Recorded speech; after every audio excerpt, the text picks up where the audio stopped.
was a dark and mournful night. There's a mist shrouding the stones tonight. It's a cold, damp mist. Touches the cheek gently. This is Boris Karloff. The scene you're watching is from Thriller. Hour-long dramas providing entertainment of the highest quality. As your host on Thriller, each week I bring you new characters and settings, new excitements and new terrors. Some natural, some unnatural, and some supernatural. Every episode is carefully designed to keep your audience in suspense, as these brief teasers will, I trust, demonstrate.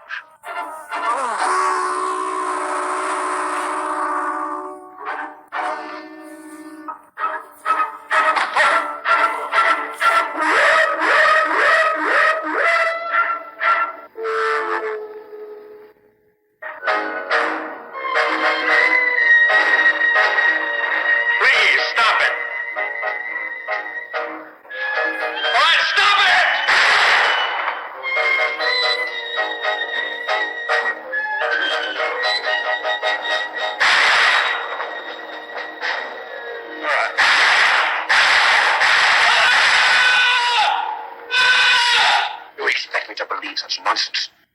But Laura Dunning shall still be Mistress of Hadwick, just as planned. The lovely Miss Denning shall be a glowing tribute to my successful return from beyond. She shall be my bride. No, you're mad. You're mad. I don't care whether you're alive or whether you're dead. You'll never get her.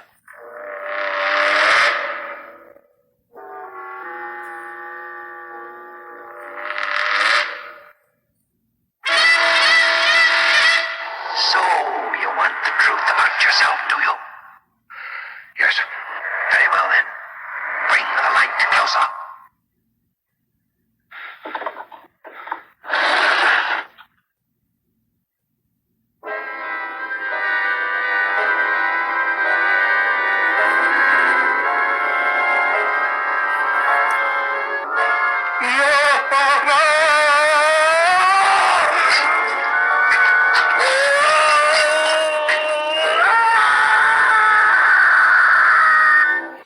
Yes, do you want the truth about yourself, he asks. And he delivers. Nah, he does. And then he screams. That is it's a promotional trailer. So it was never intended for broadcast for NBC. That's a Thriller promotional video, and this is Will, and this is Horror of It All, and we're talking Boris Karloff's Thriller, his 1960 TV show, his 1960 thrilling and thriller TV show, which sort of was a Twilight Zone. It was similar. It certainly, I'm sure, was engineered, I guess, and launched to capture the magic of Twilight Zone, who had broadcast and premiered a year before, and was a almost instant hit. Certainly by the end of the first season, a year, Twilight Zone was a big hit. And that was broadcast on CBS. Twilight Zone was on CBS, and Thriller was on NBC, the competitor, trying to sort of evoke and cultivate the magic of Mr. Rod Serling's Twilight Zone. And this is a very big but and a very clear, delineation and fact. It was not a clone. It's not a clone thriller. It's not a ripoff. It's its own identity, and it specializes really much more in horror, which Twilight Zone, of course, did. Twilight Zone has lots of great, creepy, scary episodes, but Thriller pretty much, ran the range of that and the gamut of all their episodes. In the beginning, though, it was much more crime-based, sort of a crime thriller. I guess it was patterned more after Alfred Hitchcock Presents, which I guess had premiered several years before and actually even predates the Twilight Zone. Now, my relationship with Thriller is new. It's brand new. I started watching them several days ago. I guess I had seen maybe half of one, or, some years back. But they never did put them on. They never broadcast them back in the day. And so the one memory I do have is years ago when Stephen King published his Danse Macabre, a history, like a critiquing of horror fiction. The notes say, King suggests that Thriller was the best series of its kind up to that point. So I guess he's saying up till, say, 62 when it was produced. Certainly that stuck in my mind. When I read that, I was like, okay, if Stephen King thinks this is a really good show, it's gotta be somewhat decent. I remember I was really excited and said, I can't wait to see it one day. But this was back in the 80s. That was published in 1981. I might have read it around that time, maybe a year or two later. So we started just getting, VCRs, VHS. Certainly, if you were wealthy, you could have gotten it, I guess, a couple years before that even. But we got ours, I think it was late 85, 86. So you're talking about, mid-late 80s when people really started collecting movies, VHS, I guess some Betamax and Laserdisc, if you were, lucky enough to maybe have a Laserdisc. I remember my buddy Brett Singer in grammar school. He showed me his Superman Laserdisc copy, and that was so cool. But I didn't have one, and certainly we didn't have, a tape player until later. Then we started to collect and all, but titles got, produced, released in whatever order. It took years. And so then finally I remember, maybe 10, 15 years ago, I was going to buy the set, the Boris Karloff Thriller, the DVD set. And I never did, and kind of regret it, because now I'm enjoying them on the Roku channel. So I'm enjoying them on digital, on streaming. Only thing is, they don't have even the complete first season. I think there's about 34, 35 episodes of the first season, and they have about 20. So you'll get a good sampling, of course. You'll get a good number. But to see the entire series, you'll have to either buy. I don't know if they're available on digital. I think they are, meaning, you can purchase them on, say, Vudu or Apple TV or Google Play. But if you want to see a great number now, Roku channel has them free. So here are some nuts and bolts, some factoids from the wiki.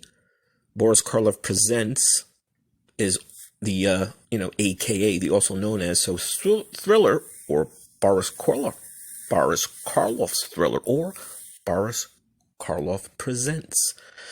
An American TV series that aired during the 60 to 61 and then 61 to 62 seasons on NBC. It featured host Boris Karloff introducing a mix of macabre horror tales and suspense thrillers. And again, this is really its sort of forte and its focus. It is very sort of hardcore. One of the episodes I watch is called The Cheaters. And it's about a scientist and inventor back, in the 1800s, really vintage. He invents a pair of spectacles, a pair of glasses, which when you put it on, it can discern the truth and read people's thoughts. And of course, it reminds you of the Twilight Zone. There's an episode about, a camera that sees into the future a bit, or, a piano player that can go into people's minds and know their thoughts and their desires. And of course, when people put on the glasses, things don't go great because they always feel endangered, or they always read the deadly, dangerous thoughts. They never get good thoughts. They can't read my mind and say, I want to make you a great dinner. I want to buy you a gift. It's always like, you're going to die. I'm going to kill you. So that's basically the premise. But it's, again, it's really the taste of tea. You've got to see it. It's beautifully photographed, much like Twilight Zone, much like Alfred Hitchcock's Presents, Outer Limits, these crisp, beautiful black and white photography, and just really good, stars that you know and love. So again, it ran 2 seasons. It's got 67 episodes, and there's just a host of, again, household names, people that you love watching in television and movies. William Shatner's in an episode. Ida Lupino, Paul Henry, John Brom, the list goes on and on. And then Ida Lupino actually directed too, like she directed the masks in the Twilight Zone. So that's a great little you know, treat to see. You know, she was a good director. She directed, I think, at least 3 or 4 features or more, feature films. Let's see, Richard Chamberlain, Rip Torn, Natalie Trundy, Marion Ross from Happy Days, Robert Vaughn, Marlo Thomas, Jocelyn Brando, Marlon Brando's sister. Just really, Natalie Schaefer from Gilligan's Island. I mean, just really good actors. This is very interesting. Alfred Hitchcock. Hitchcock hastened the demise of the series after he came aboard on NBC with the Alfred Hitchcock Hour. It was an expanded 1-hour version of his previous half-hour show, Alfred Hitchcock Presents. Hitchcock apparently did not want similar 1-hour shows on at the same time, and what Alfred Hitchcock wanted, he got. So I guess we can thank Hitchcock for doing in Thriller. So I don't think Boris Karloff was thrilled. I wonder if he took him aside at a party, like, thank you, Alfred, why did you do this, you know? But it's wonderful. The pilot, the opening, is really strong, starring Leslie Nielsen. Just really good. Leslie Nielsen, George Grizzard, and Natalie Trundy. Alan Patterson, Leslie Nielsen, is a businessman who meets a couple of mentally disturbed people, Merle and Lily, whose envy of him and his life becomes obsessive. This, along with the next 5 episodes in broadcast order, was produced by Fletcher Markle. So yeah, Nielsen plays a businessman who sort of gets stalked and trashed by these 2, mentally disturbed people. It's really good. Very young Leslie Nielsen, who of course was in Forbidden Planet, The Naked Gun. So, you just get your host of, familiar names, familiar faces, and just great drama and horror, mostly horror. So go check it out. It is available, again, for free on the Roku channel. You can't beat that. And then I think you could try to buy the episodes, look around. But for now, check out Roku. You can buy the complete DVD set. I guess, Amazon, Target, Walmart, check that out and take a chance. I think you'll like, and keep on subscribing to us. If you have not, it's free. It's always free. If not, you can do it paid people. $4.99, you get exclusives. You get some goodies. Keep on watching Thriller, and we'll see you soon.